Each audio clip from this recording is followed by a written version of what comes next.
Welcome to Spoiler Piece Theater, the podcast that doesn't give a shit about spoilers. We just want to talk about the movies. My name is Megan Kearns. My pronouns are she, her. I write film reviews for Edge Media Network. I'm a co-host of the Slashers podcast. I'm also a member of the Boston Online Film Critics Association and a member of Gallica, the Society of LGBTQ Entertainment Critics. My name is Dave Riedel. Acknowledging the salute that Evan just gave Megan, my pronouns are he, him. I write for the Chicago Reader, and I also am a member of the Boston Online Film Critics Association. And my name is Evan Crean. My pronouns are he, him. I'm co-chair of the Boston Online Film Critics Association and co-author of your 80s movie guide to better living. Woo! Yes, you are. Pew, pew, pew. Huzzah. Huzzah. Oh, so much better than hooray. Why do people even use hooray? Huzzah. That's the word. I only use huzzah. I know. It's It's good. lovely. Yeah, I yeah. love huzzah. Ever since I learned that word, I was It's like, this perfect. is in the lexicon now. So, Mm-hmm. Agreed. Concur. Get rid of hurrah. yeah. Just boot it out. Speaking of things booting out, but no, that doesn't fit because we don't want to boot this out. We want to tell you about our bonus episode over on Patreon before we dig into this week's show. Every week we put out bonus episodes. So if you're a $5 patron, you can go check that out. And if you're not, consider joining because we have a lot of fun on those episodes, just like we do here. And this week we talk about the 1998 thriller starring Denzel Washington, Fallen, because David never seen it. He wanted to see it. Evan and I had seen it. And oh boy, do we have some divisive reactions. Yes, Which we makes do. for a lively conversation as always. But we always have a lot of fun. So go check it out. And this week, because Dave and I are both on the precipice of going on vacation, we are only talking about one movie this episode. And that movie is John Woo's new film, Silent Night, the action film starring Joel Kinnaman. So let's get into it and let me read the synopsis that is from the press release. Okay. This is a gritty revenge tale of a tormented father, played by Joel Kinnaman, who witnesses his young son die when caught in a gang's crossfire on Christmas Eve. While recovering from a wound that costs him his voice, he makes vengeance his life's mission and embarks on a punishing training regimen in order to avenge his son's death. All right. Yeah, that is accurate. And Yep. the most noticeable thing about this film is that it is an almost entirely dialogue free. Yep. Because Joel Kinnaman's character is shot in the throat, and so he no longer has the use of his vocal cords. And very few other characters speak in this film. I think there's a fuck you at one point when he's on his murdering rampage, but that's about it. There's a radio playing in a couple of scenes. Yes, that's true. In the car, and I think in the house. Yes, and you are right. When that cop is caught up in the Yes. gunfire, she's Mhm. talking on the radio Yes, that she needs backup. very true. Very true. So not completely dialogue free, but The only Mostly. thing, for the most part. yeah. So I wanted to say before we began this episode, and I'm kind of, playing Mike. I'm not bearing the lead, I guess is what I'm going to say. I'm putting the lead right where it's supposed to be. I want to apologize to you two for suggesting and kind of insisting that we do this movie because this movie is so god awful. It's kind of fucking amazing that it even exists. Oh my fuck. So, I mean, it sounds great on paper. It really does sound like it. It You're like, okay, does. action movie, Christmas action movie, John Woo, revenge. This could be really entertaining. Nope. I see Megan shaking your head too. So I guess it's 3 for 3 in the dog shit listen, pile. I am so glad. Not that you needed to apologize, Dave, but I'm so glad you did No. because, yeah, this is a piece of shit. Like, this movie pissed me off because I was so bored. I was Yeah. so angry that I was so bored. I'm Yeah. like, what the fuck? This cinematography is not good. No. Acting is not good. And listen, I know we can get into it, but like I know you're not a huge fan of Joel Kinnaman, Dave, but I like him. I've loved him as Holder on The Killing. He was great. He has a supporting role in the movie Lola Versus with Greta Gerwig, and he's really good in that. So I've seen him be great, and good God, he is not good here. No, I don't know that it's entirely his fault. No, I don't think it is. I don't think it is at all. But yeah, this movie just pissed me off. Anyway. You would think that somebody with the talent for staging the the gunfights that he has staged, yes, would say something like, "Can we use squibs? Like, let's not do." Why is the blood CG? Yeah, I don't know. Well, some of it is. I mean, now it makes sense that this blood would be practical. The blood that Joel Kinnaman accumulates so much because he keeps getting shot. Right. How he survives, even with a bulletproof vest, how he survives some of these gunshot wounds blows my mind. I think the one good thing about this movie is that it shows how shitty he is at this. Yeah. How bad he is at being a vigilante. From like the opening scene where he chases down the gangsters and gets shot in the throat, I don't even know what he's trying to do there, arrange some type of traffic confrontation. Yeah. To later on when he like does he does months of training, at the gun range at some random, factory setting where he's driving his Mustang around. He's watching videos on how to stab people in the neck. And the first time he tries to fight someone, he gets his fucking ass kicked. Yeah, and he continues to get his ass kicked, and he gets people killed. He gets a cop killed. He does all the same things that got his son killed. Yes. Randomly shooting into fucking anywhere. Yep.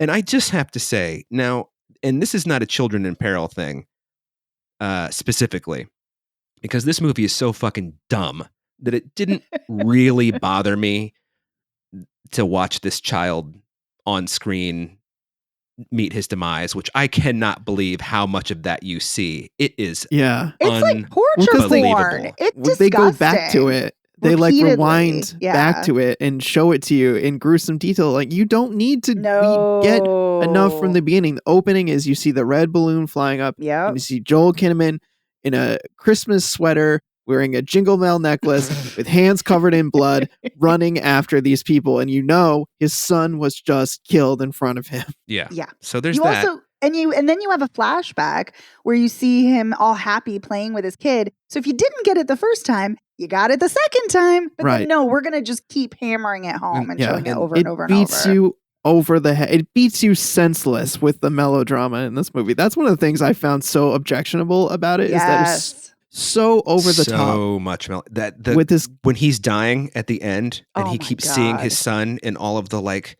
Christmas ornament type Christmas ornaments. It's just like, Evan, you were going to say something. I'm sorry. Yeah, well, it beats you over the head with the melodrama of him losing his son. And I know part of the point is that it's so bad that he is completely shut himself off and his wife leaves him. But also, it's so frustrating to watch a movie where it's like all about this guy's fucking grief when he has a wife and a partner who's also going through shit, and it's just all about him, just all about his fucking drama and his grief, and none of it is about her even acknowledging what's going on with her. Even if you're saying something by going, okay, this guy's so up in his own shit, he doesn't even give a shit, he's fine losing his wife over this. Like it just feels so over the top that I found it immediately frustrating. Absolutely. I found it off-putting too, because like if we get her perspective or if we'd had some kind of confrontation between them, maybe it would have been a little less awful, but no, but it's or just their terrible. Marriage gradually disintegrating where it's like he's trying to make it work. Yes. It's like he does not give a shit about her from the moment he gets home. Nope. Yeah. Like he goes and starts drinking his vodka in his garage and then doesn't come out until he decides, I'm going to throw all my booze away and I'm just going to set my sights on revenge and then ignore my wife through all of my revenge plans. Yeah. So getting back to what I was saying about the kid, we all have things to say about this apparently. My big thing was I just think the whole conceit is really cheap because there's really nothing that you can, like if you've got dead child Spurs revenge tale, it's just like, it's corny. Like it I don't need to say anything else. It's fucking corny and stupid. And also, you see the kid's marker at the end of the movie, and it says, 2014 to 2021. That kid was not 7 years old. Kid was maybe 5 in the flashbacks. So Yeah, he didn't look that old to me either. there's that. And then the other thing, and I could not believe, and we can talk about the guts of this movie and all of the fucking weird choices they make. Occasionally good choice, not often, but occasionally. In the letter that he left on his son's tombstone for With his the train wife, set that he was going to give him for Christmas with that the he train set up. he was going to get it, and he sets it up around the goddamn tombstone, which is the dumbest fucking thing I've ever seen. But the dumbest thing I've ever read is when they put the letter on the screen, and there's actually a line in the letter, "I wish none of this had ever happened, but it did." Well, no fucking shit, asshole. Who wants to have their son shot to death in front of them? You fucking moron. Who wrote this fucking movie? I'm going to make it right or I'm going to die trying. That was also another line in the, like, This is... they show the wife reading it and crying, but like, oh, thank God, I'm relieved. And like, I love my husband. No, she would be pissed. She would be so pissed that he wrote her this like shit letter that has no care for her feelings or regard for her at all. Just, I'm mad that our son died. I'm gone off to get revenge. I probably died in the process. Here's a dead husband and a dead son you now have to think about. Okay, bye. There is one line in that letter where he writes, "You loved me as much as you could until you couldn't anymore," and which is like the one acknowledgement of some sort of sacrifice that she made. Oh, fuck me. I mean, listen, I know John Woo did not write this, but of the John Woo movies I have seen, they don't really focus on women characters at all or take them into account. So it's not surprising to me that this movie just completely jettisons her and doesn't give a shit what she thinks, nor does this character give a shit what his wife thinks. But it's appalling. It's really horrific. And the one woman who has any significant screen time is like whacked out on heroin for most of the movie. And then she's given an upper, I guess. I don't know. And then she turns into like an Uzi wielding maniac. Because that's what happens when you're a drug addict. Sure. Yeah.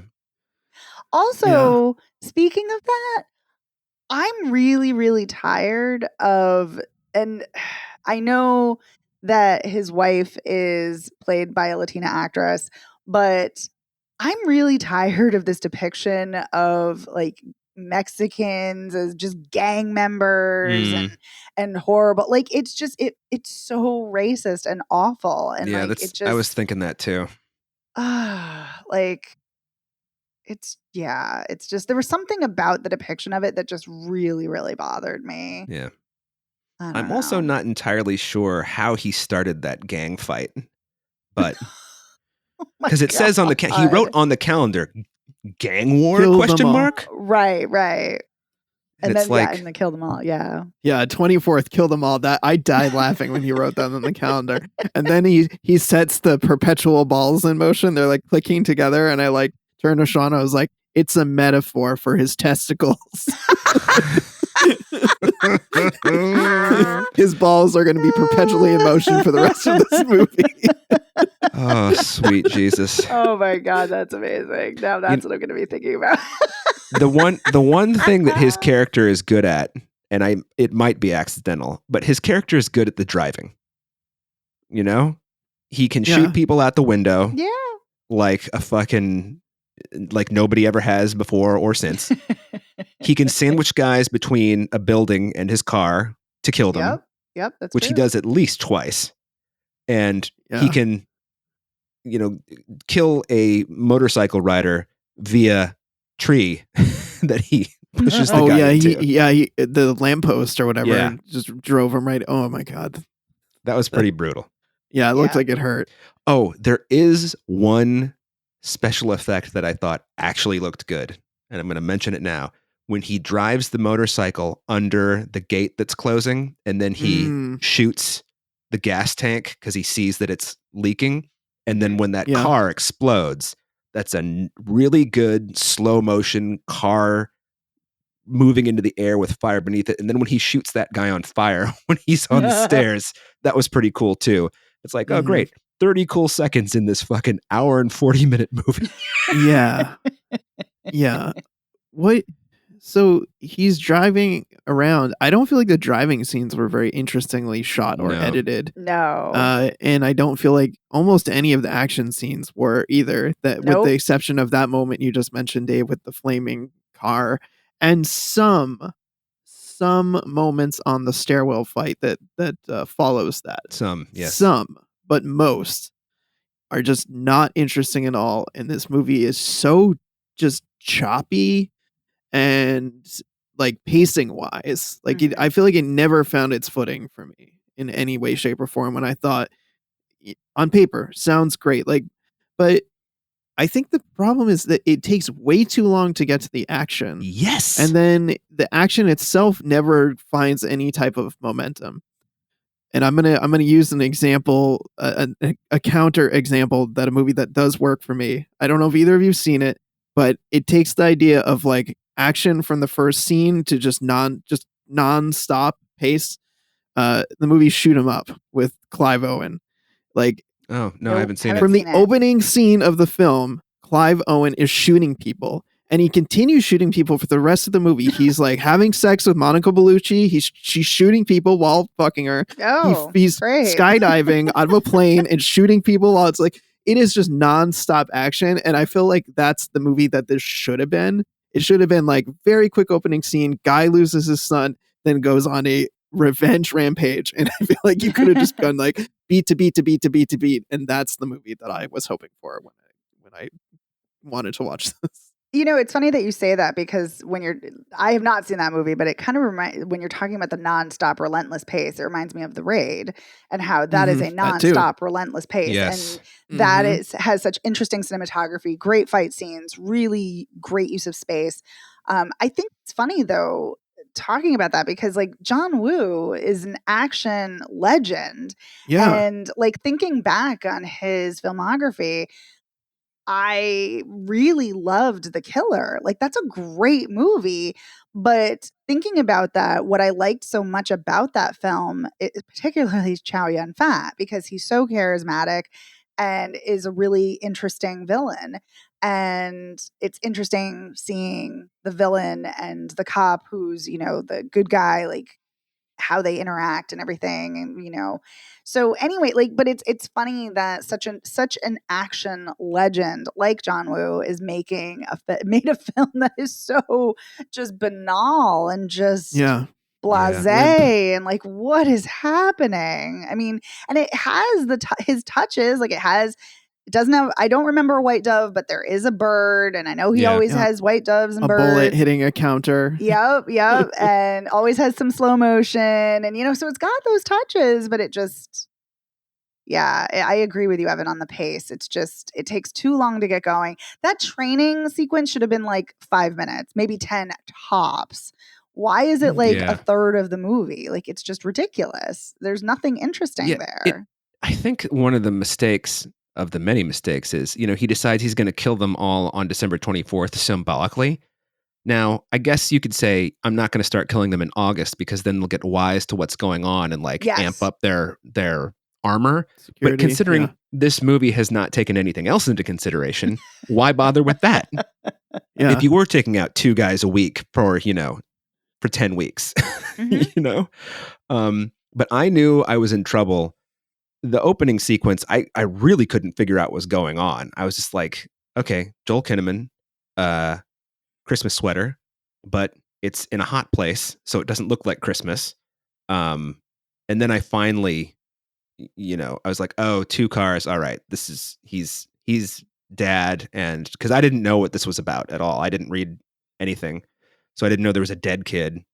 Same here. Yeah, I didn't either going in. And then I see the 2 cars shooting at each other. I'm like, okay, stray drive-by tragedy.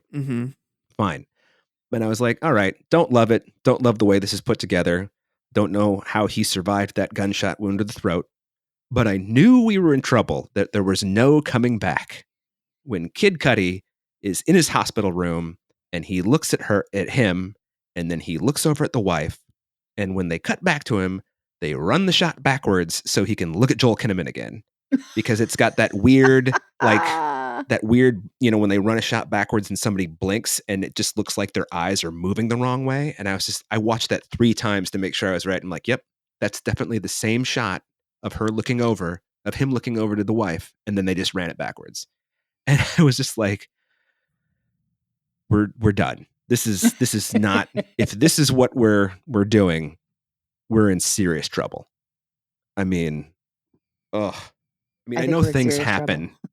I know things happen, but like, you don't always get the shots you need but like that seems like a really important moment to miss. So yeah. Any spray. What did you two think of the decision to have no dialogue spoken by any of the leads or anyone really?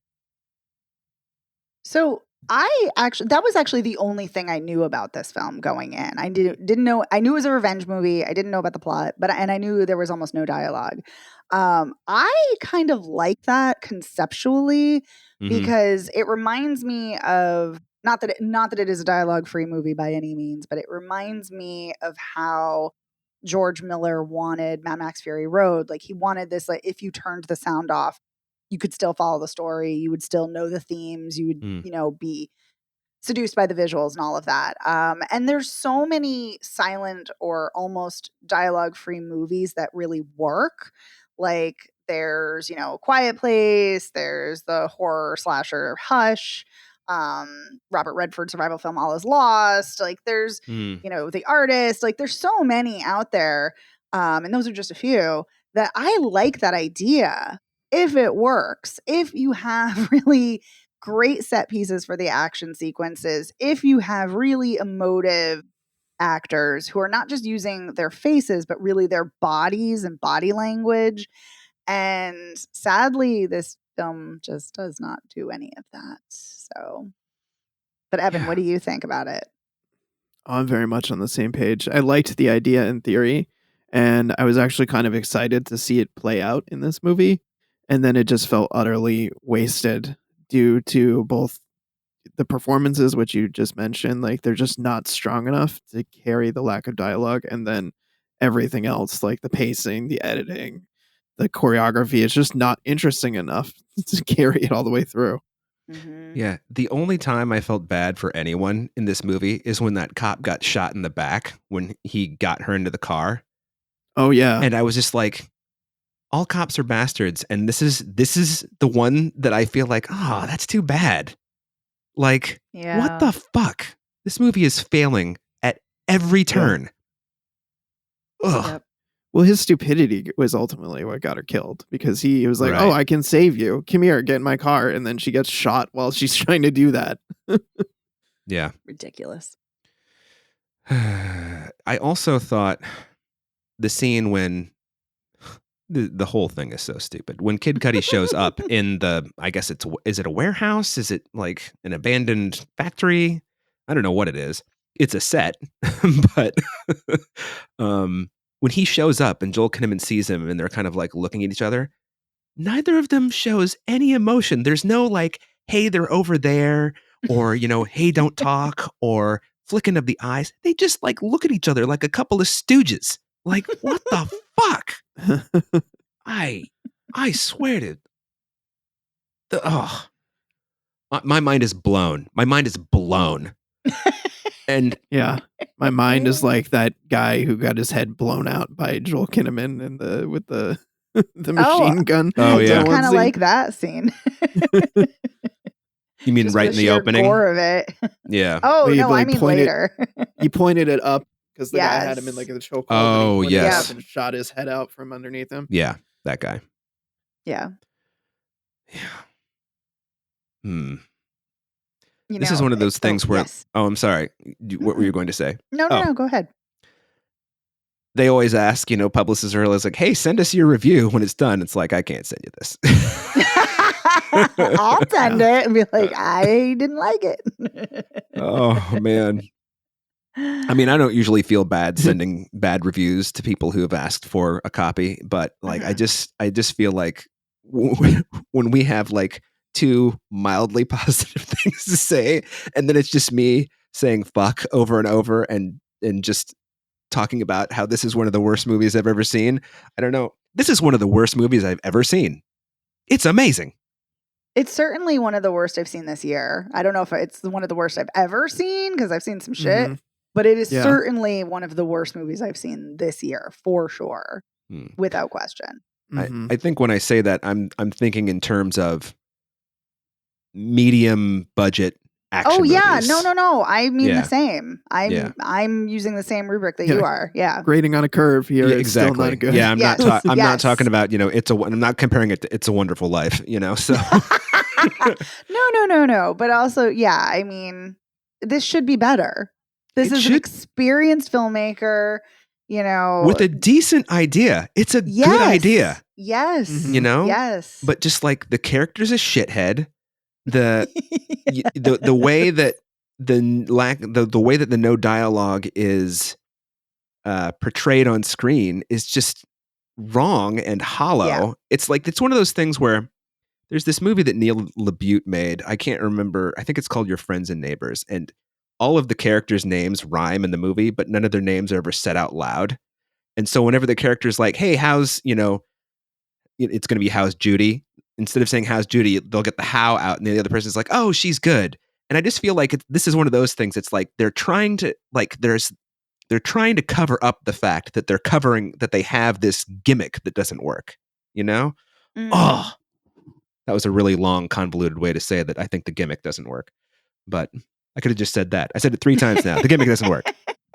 No, but I think you're right. And what it kind of reminds me of, and because I keep coming back to this, is that because I think we all acknowledge it could have been great. I'm reminded of Jaws when Bruce the Shark didn't work. It could have been a catastrophe, but actually the constraints actually made Jaws a better film. Not seeing the shark makes it more terrifying. And so I think about that, and what it also reminds me of is that there's this great piece that Angelica Jade Bastian wrote at Vulture when she was writing about the film Passages, and she talked about back acting, and she talked about actors who are using their physicality to convey, a character's emotions, and specifically backs in this film. And I think about that, and that if you have an actor who can do so much and can convey so much without even showing their face, without a line of dialogue, that's really impressive and that's great. And that could have happened here. And then I think maybe I'm expecting too much from an action film. No, I don't think I am, because I think an action film should have not only propulsive pacing and really compelling visuals, but you should care. You should care about the characters. Yes. There should be stakes involved. And part of that is through the physicality of their acting, as well as obviously the writing and character development, which is basically non-existent here, other than that this guy's a shithead, as we have all come to realize. But yeah, there's just so many missed opportunities here. It's really, really infuriating and frustrating. It's kind of a shame. It's just I'm bewildered too. What happened? Yeah. 20 years after Paycheck. And this is the project that you choose. I don't know. I mean, I don't know a lot of things. So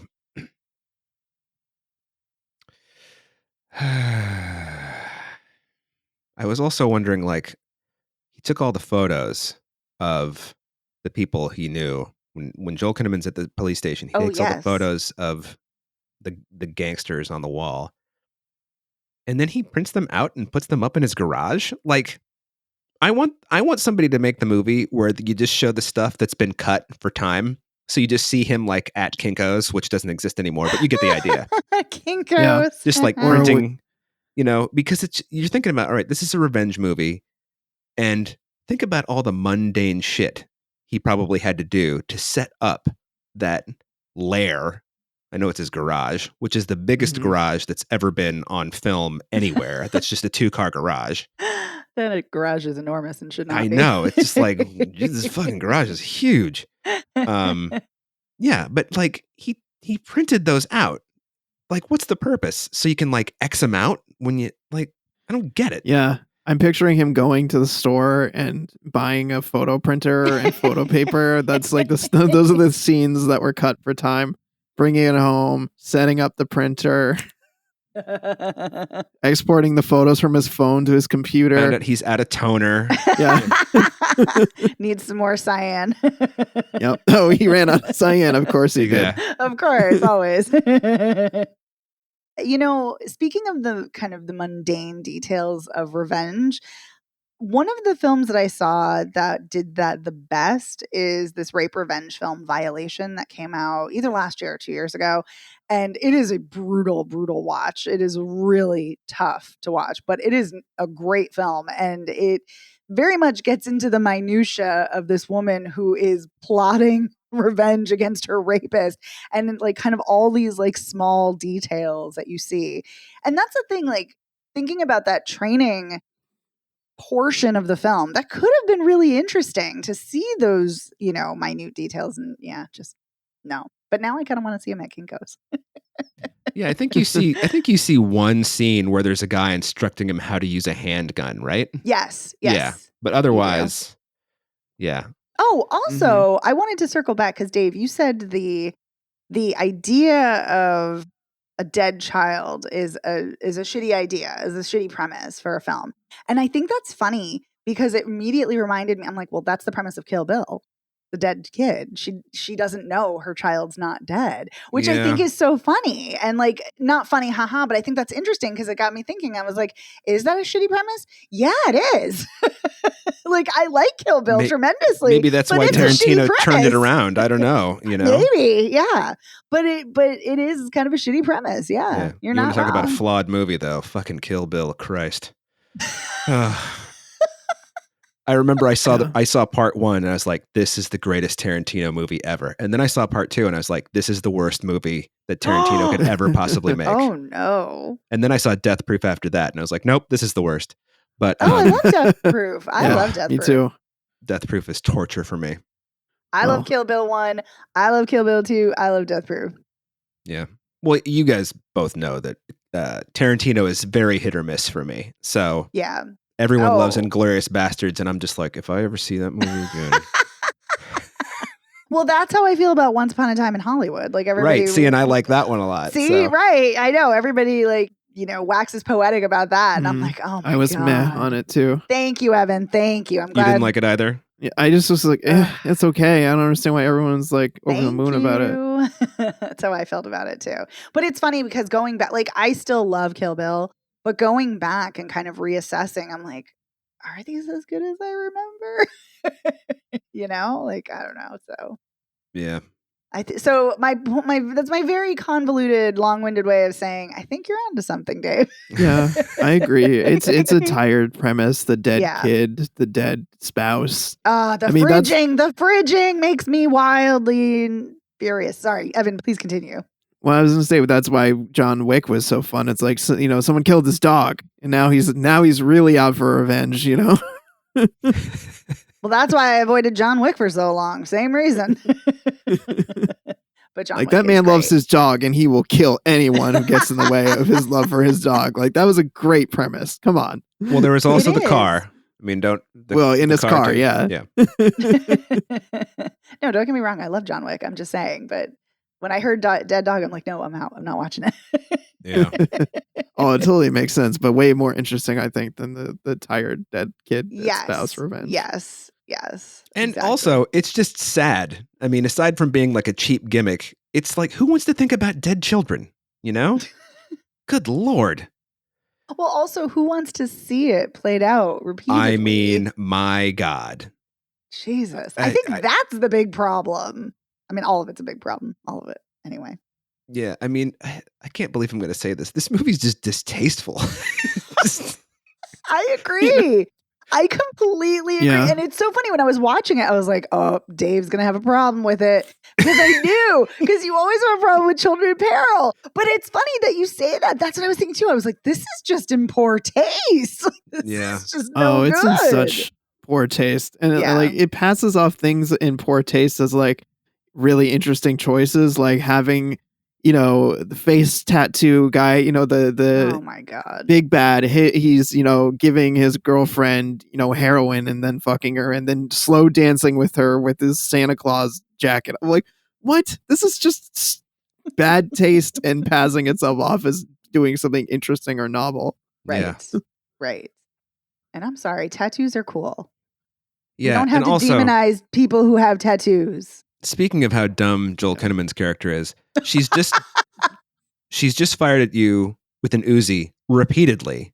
By some miracle, you have not been shot by her. And when you think that she's no longer armed, you let her go. Why? Because she's a woman? I don't know. And of course she's going to pull another gun on you. What the hell are you thinking, you moron? I mean, Just she's the fucking same shoot her in woman- the face and be gone. Yikes. She is the same woman who like dumped her like green soda on him or whatever that was. Or Yeah. power Yeah. drink, whatever. What's kind of funny too is that scene as I was watching him, like, oh, this really seals the deal for him. He's been embarrassed by these people, so now he really needs to kill them. Yeah. The Not only did they greatest take his son, transgression, the Yeah. shame. They embarrassed him in public. Oh boy. Hmm. I hadn't even thought of that. But yeah. Well. Yikes. I think I need to rewatch Bullet in the Head. I think that's what I'll do. I think I need to watch Violent Night. Yes, I do too. Yeah, I haven't seen that. the David Harbour. Yeah. Yeah, you do, and I know, Megan, you were saying that you felt like it wasn't taking off after like the first 20 minutes, and I totally Yes, understand that. that's true. It was a little slow to start. Can't be slower than this. After our conversation, Evan, you convinced me. I mean, I was going to go back and watch it anyway, but you reconvinced me to give it another shot because I don't usually like. Wow. Well, now I hope it doesn't disappoint you. That's the rare re-spoiler piece. You didn't just spoiler piece. I know You're you re-spoiler re-spoiler pieced. pieced me. You gotta write this one listen, down. It can't be worse than this. Oh, it's definitely not. I mean, and listen, I like a Christmas action movie too. Like Die Hard is amazing. I Yeah. love a Christmas Mhm. action movie And and a here's Christmas horror movie. Like, now love I haven't seen Christmas. Violent Night, Yes. obviously, but you know what Violent Night has that Silent Night doesn't? David Harbour. Yeah. Yeah. I was like David Harbour. Just talk about somebody who's instantly compelling the moment you look at him. Like, Yes. what's up with this guy? Yes. You know? Yes. Who's married to Lily Allen, which is the strangest thing I've ever heard. But okay. I mean, yeah, I don't know. When I get yeah. it. From both sides, I get it. Okay. But it is kind of, it seems like a weird pairing on the Yeah, outside. Yeah, it yeah, is- yeah. You should Yeah. watch, if you haven't seen it, watch the Architectural Digest video of their Oh, home I tour. have. Oh my God. I was just like, is this real? Yes. Yes, it is. Yeah. Anyway. I'm not, yeah, it's a thing. But yeah, it's funny that you say that, Dave, because I'm still making my way through Stranger Things. I'm very, very behind, only in season 2. But when I saw the first episode of Stranger Things and David Harbour comes on screen, immediately I'm like, ooh, who's this character? What's he about? I need to know everything. And so I think that's a perfect description of him, that he is just instantly compelling and interesting, like, and intriguing, like, immediately. Yeah. For sure. Yeah. But I do like Joel Kinnaman, but just I guess I'll have to watch him in other things, not this. So, do we have any final thoughts? I mean, I really went to town on this, so I think I should just I think shuffle we all did. away. Yeah. Yeah. I mean, you guys at least had good things to say. I literally said nothing good about this. I don't think. Oh, wait, I take that back. The guy who gets shot in the head from the chin, that's kind of an interesting shot. Yeah, Yeah. that was fun. Yeah. yeah. You know, Yeah. you know what I also liked when he was when he was at the gun range and you see from inside the target's perspective of him shooting more holes. You're the camera is the perspective of the Okay. target, and he's shooting more holes to make like. I like Oh. that. I thought that was a fun choice. And I think that you agreed, Megan, that the motorcycle exploding that then makes the car blow up was all right, right? No, Evan did. Evan did. Okay. Evan did. I mean, you didn't. yeah, it's you were fine. like, that's okay. All right. Yeah, I was like, that's fine. But yeah, You know what? That's what I I mean. thi- I barely have anything good to say about this movie. I feel bad, Yeah. but not too bad. I will say though, right the moments leading up to that scene, though, it was not clear to me until he took off the helmet that was him who stole the motorcycle and went under the door. I was like, oh. I thought that guy died. Well, I knew it was him because he had just taken he was just got on the motorcycle in the previous scene, and I was like, okay, he's gonna now chase him down on his motorcycle. Where was I? Good Lord. Probably zoning out because this movie's so bad. And folding laundry. Right. Where was that Fallen? Sorry. that was Fallen. Yeah. You got a lot of laundry, maybe. I had doing laundry for the trip. You know, you gotta you think to yourself, all right, we're going for 3 days. So they're children, 12 outfits a day. You never know. I mean, I'm an adult and I pack that many outfits. I always overpack for every trip. Like, I could need 12 outfits for a 3-day trip. Why not? Yeah. Wouldn't you just wash something if something gets Well, dirty? We're going to my mom and dad's house, right? So they have a washer dryer, so that's fine. So no, I meant Evan, not your kids. I mean, it depends on where I'm going. If I'm staying in a hotel, chances are I'm probably not going to wash something. But that's true. I mean, you can wash it in the sink. I don't know. I've done that. I've done some sink hand washing. I've done that too. Yeah. Got a little olive oil on that shirt. So absolutely. I never overpack anymore. I never check a bag. I always just bring a backpack and a carry-on, and that's it. I refuse to overpack anymore because I did it for so many years. Never again. Never. Well, never. Wow. We have moved on from Silent Night. I know. We've talked about other movies. We've talked about packing. Yoicks and away. Okay. Any other final thoughts? No. Nope. I'm just... Okay. So I think it's safe to say none of us would recommend this. Hell no. Are you kidding me? No. I don't think I've ever heard you say hell no to not recommending a movie, Evan. Oh, come on. I've had to have said that about something else, but I agree. It is a very rare occurrence that I'm that emphatic. I don't think you have. You usually are like, no, sadly, or no. It's like, hell no. No way. No, this movie. Yeah, no, I agree with you guys. This movie, like I said, it pissed me off. It just made me so angry that I was so bored. Oh my God. Mm-hmm. What a squander. Anyway, Silent Night is now in theaters. If you want to check it out, good luck. Maybe you'll enjoy it more. Who knows? But yeah, so we want to give a huge thank you to our sponsor piece patron, Heather Sachs. Heather, thank you so much for your support. Thank you, Heather. Thanks, Heather. And while we're doling out thank yous, we also want to give an enormous thank you to our amazing editor, Otto Clamor. Otto, thank you so much for making us sound great week after week. Otto. Yeah. Changing it up this week. Thanks, Otto. I know. I like that you changed it up, Dave. I like it. Keeping it spicy. Yeah. You did your like Robert Loggia version, like Otto. Yeah. Now I want to watch a Robert Loggia movie. I love Robert Loggia. I haven't thought about Robert Loggia in a while. Yeah. Nice, I like his character in Jagged Edge. There you go. Have I seen Jagged Edge? No, I haven't, and I love Jeff Bridges. I need to see Glenn Close. I need to see that. Mid-period Joe Esterhaus before he lost his mind. So. All right. Well, I will check it out. And if you want to check things out, you can check out Spoiler Piece Theater at spoilerpiece.com. You can listen to us at every podcast platform. We're all over the place. If you like the show, please consider rating and reviewing us. That really helps us out. You can go to ratethispodcast.com/spoilerpiece, and that will take you to your preferred platform of choice. You can also go directly to Apple Podcasts and rate us there. That helps us out tremendously. And you can also go to Spotify and rate us there as well. And if you like the show and you want more, come follow us on all of our social media platforms. We're at Spoiler Piece on Facebook, Instagram, Letterboxd, Twitter, Threads, TikTok. I think I named them all.